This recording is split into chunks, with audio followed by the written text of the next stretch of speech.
नमस्कार।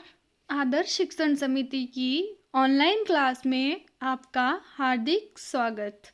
आज हम पढ़ेंगे कक्षा षष्ठी का चैप्टर 3 तंतु से वस्त्र तक भाग 1। आज हम पढ़ेंगे वस्त्रों की विविधता के बारे में कि जो हमारा भारत देश है इसमें वर्ष भर में प्रत्येक वर्ष में अनेक प्रकार की ऋतुएं होती है, जैसे कि शरद ऋतु, ग्रीष्म ऋतु, वसंत ऋतु, अलग अलग प्रकार की ऋतुएं होती है। तो हम प्रत्येक वर्ष में अलग अलग प्रकार की ऋतुओं में अलग अलग प्रकार के वस्त्रों को पहनते हैं। जैसे कि अगर गर्मी अधिक होती है तो हम सूती के कपड़ों को पहनते हैं। जो पतले वस्त्र होते हैं उनको हम पहनना पसंद करते हैं, क्योंकि जो सूती के वस्त्र होते हैं वो हमारी गर्मी को सोख लेते हैं, एकदम से सूती कपड़ों को पहनना पसंद करते हैं। जब सर्दी अधिक होती है तो हम सर्दी के अंदर अलग अलग प्रकार के मोटे कपड़ों को पहनना पसंद करते हैं जो हमें ठंड से बचा सके। तो यह सारे वस्त्र हम कहीं न कहीं से बाज़ार से खरीदते हैं, किसी न किसी दुकान से खरीद के लेके आते हैं। और हमें वस्त्र जब हम पहनने के लिए जो हमारे वस्त्र होते हैं वो हम दर्जी की दुकान से सिलवा के लेके आते हैं। जब हम दर्जी की दुकान से ये वस्त्र सिलवाने जाते हैं तो हम एक चीज़ को देख सकते हैं कि जब दर्जी के पास जाकर के हम नाप देते हैं तो उसके पास में बहुत सारा कपड़ों का जो कचरा होता है, जैसे जिसे हम कपड़ों की कतरन बोलते हैं, वह बहुत सारी कतरन बिखरी हुई होती हैं। अगर हम उनमें से अलग अलग प्रकार की कतरन को उठा करके देखते हैं तो वह अलग अलग प्रकार के वस्त्रों की होती है। उस कतरन में अलग अलग प्रकार के कपड़े होते हैं। अगर हम उन जो बिखरी हुई कतरन में से अगर कपड़ों को उठा करके देखें या फिर घर लेके आएँ और उनको देखें तो उसमें कोई कपड़ा सूती का होगा, तो उसमें कोई कपड़ा वेलवेट का होगा या कोई कपड़ा सिल्क का हो सकता है। अलग अलग प्रकार के वस्त्र हो सकते हैं उसमें। जैसे कि अगर कपड़ों की बात करें तो कपड़े कई प्रकार के होते हैं। सूती के वस्त्र होते हैं, ऊनी के वस्त्र होते हैं, नायलॉन के वस्त्र होते हैं, वेलवेट के वस्त्र होते हैं। आगे चित्र में आपको कई प्रकार के वस्त्रों के चित्र दिखाए गए हैं, देख सकते हैं आप इन्हें। जैसे ये पॉलिस्टर का वस्त्र है जो आपको नीले रंग का दिखाई दे रहा है, और इसकी विशेषता यह होती है कि यह जो वस्त्र है इसमें सलवटें नहीं पड़ती है। यह फटाफट से अगर हम इसको धो कर के सुखाते हैं तो ये फटाफट से सूख भी जाता है और इसका ज़्यादा रख रखाव करने की हमें आवश्यकता नहीं होती है। थोड़ी सी अगर हम इसकी केयर करते हैं तो भी ये कपड़ा साफ़ सुथरा और चमकदार दिखाई देता है। आगे आपको वस्त्र दिया हुआ है सूती का वस्त्र। यह सूती का वस्त्र है और यह मतलब अगर इसको कोई पहन के रखता है तो ये शरीर के पसीने को आसानी से सोख लेता है। और सूती के वस्त्र फटते भी ज़्यादा जल्दी हैं, इनमें सलवटें भी पड़ती हैं, लेकिन यह हमारी त्वचा के लिए बहुत अच्छा होता है, पसीने को सोख लेता है और साथ में ही इससे पहनने से गर्मी कम लगती है। यह है वेलवेट का वस्त्र। हमारा अगला बिंदु है धागे। धागे किसे कहते हैं? इसके लिए हम एक कैंची लेते हैं, एक छोटा कपड़ा लेते हैं और उस छोटे कपड़े को हम कैंची की सहायता से चौकोर काट लेते हैं और उस कपड़े की एक सिरे को सुई की सहायता से धीरे धीरे खरोंचते हैं और हम देखते हैं कि उस एक सिरे से छोटी छोटी डोरियां निकलने लगती हैं।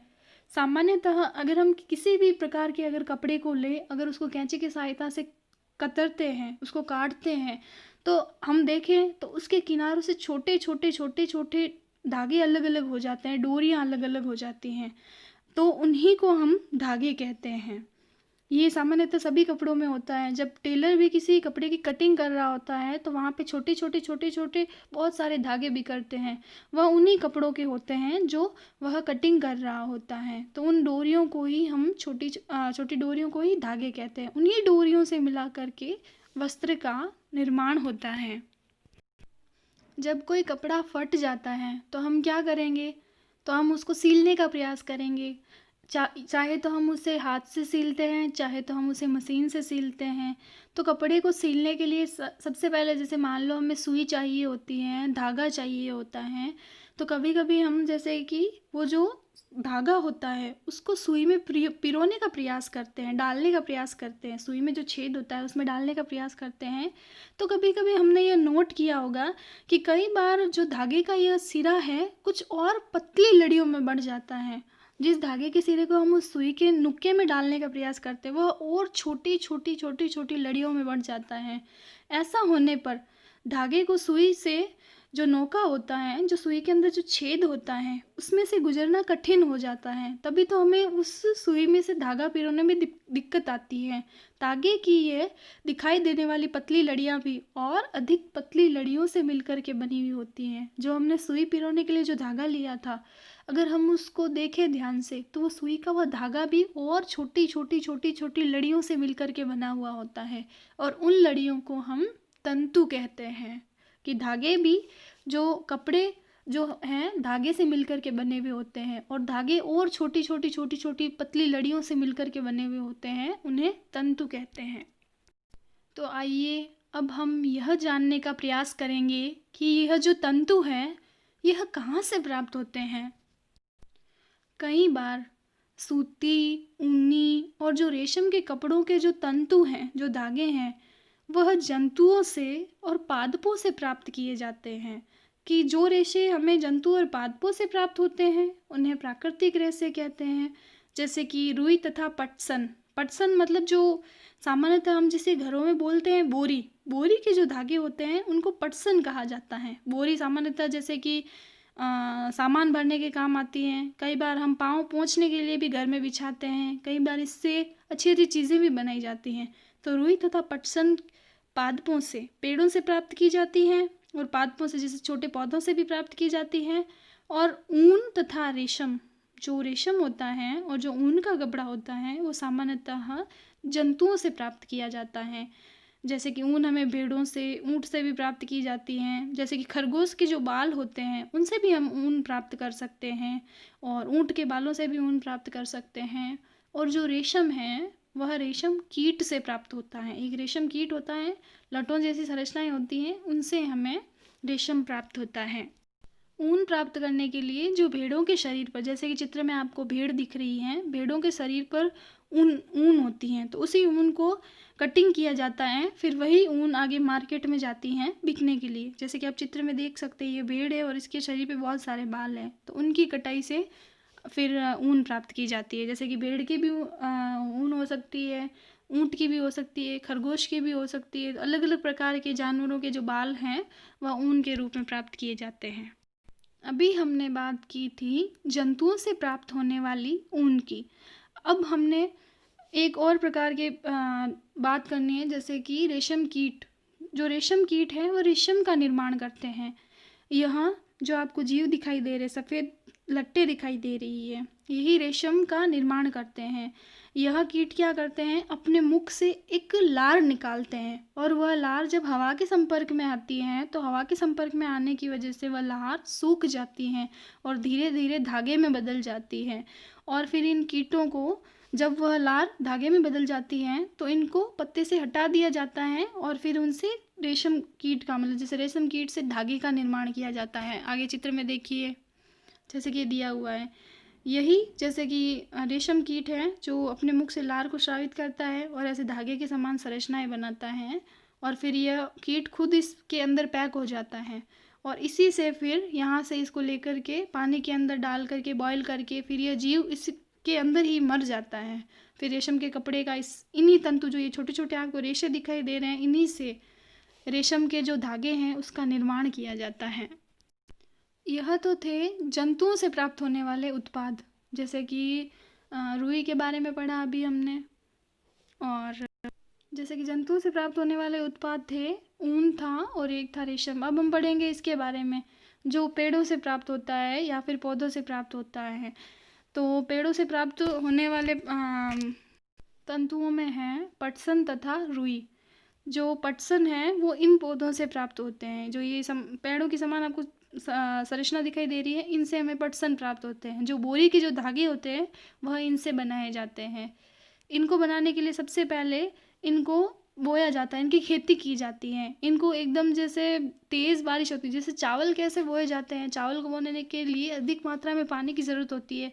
तो चावल को बोने के लिए जो वो खेत है, क्यारियाँ हैं, वो पानी से भरी हुई रहती है। वैसे ही इनको बोने के लिए ऐसी जगह का चयन किया जाता है जहाँ पे बारिश होती रहती है, या फिर बारिश वाले इलाके होते हैं वहाँ पे बारिश ज़्यादा होने की वजह से पानी भरा हुआ रहता है खेतों में।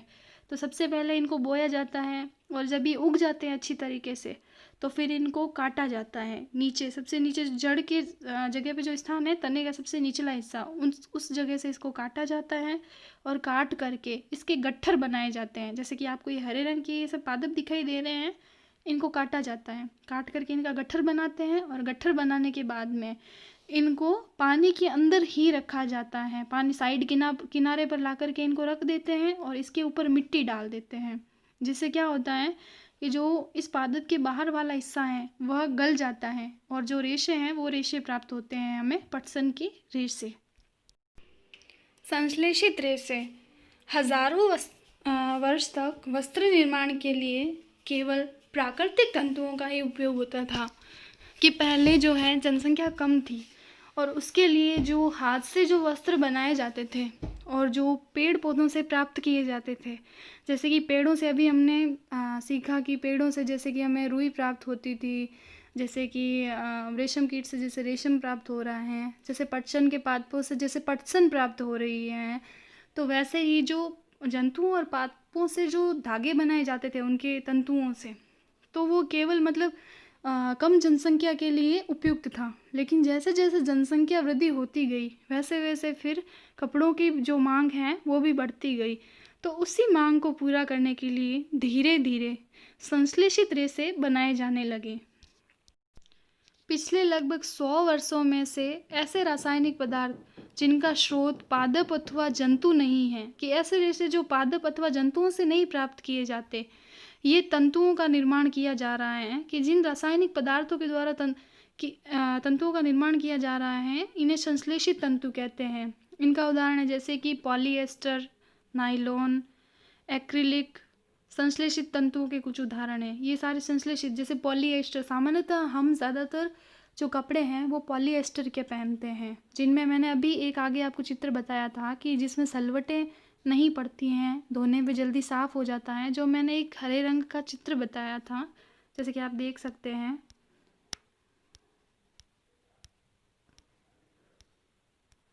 ये पॉलीएस्टर का चित्र है। जैसे पॉलीएस्टर का कपड़ा है यह पॉलीएस्टर का कपड़ा मतलब फटाफट गंदा भी नहीं होता है, धोने पे जल्दी साफ़ भी हो जाता है, सूख भी जाता है।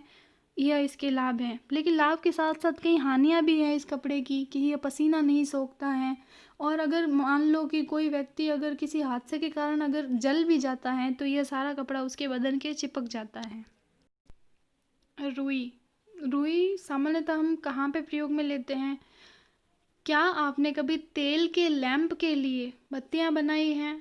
या फिर जब आप भगवान की पूजा करने के लिए जाते हैं तो आप देखते होंगे कि वहाँ दिए जल रहे होते हैं। तो उन दियों को जलाने के लिए सबसे पहले उनकी बाती बनाई जाती हैं, और यह बाती किससे बनी हुई होती हैं? तो यह रूही से बनी हुई होती है। इन बत्तियों को बनाने के लिए आप क्या उपयोग करते हैं, क्या उपयोग में लेते हैं?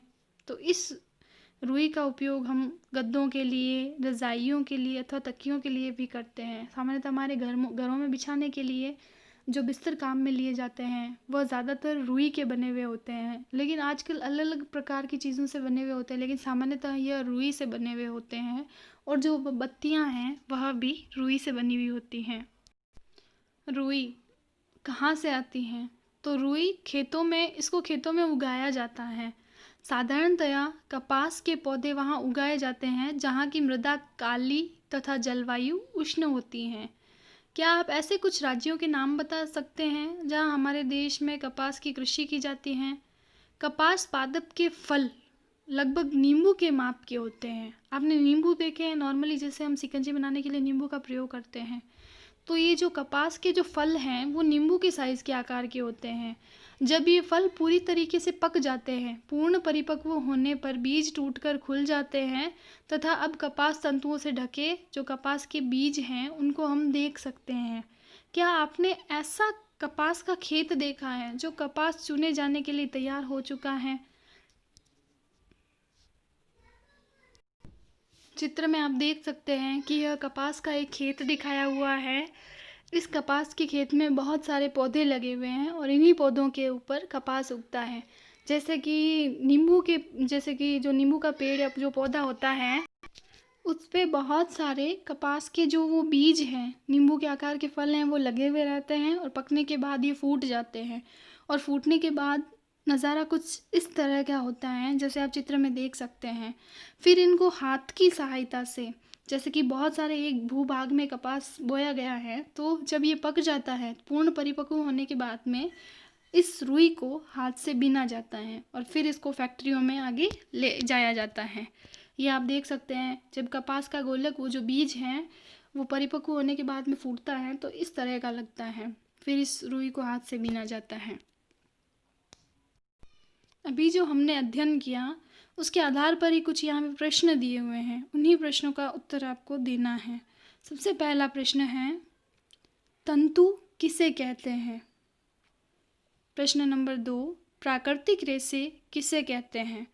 प्रश्न नंबर 3, पादपों से प्राप्त होने वाले किन्हीं 2 रेशों के नाम बताइए। प्रश्न नंबर 4, जंतुओं से प्राप्त होने वाले किन्हीं 2 प्राकृतिक रेशों के नाम बताइए। प्रश्न नंबर 5, संश्लेषित रेशे किसे कहते हैं? प्रश्न 6, संश्लेषित रेशों के नाम बताइए। प्रश्न 7, ऊन किन किन जंतुओं से प्राप्त होती हैं? धन्यवाद।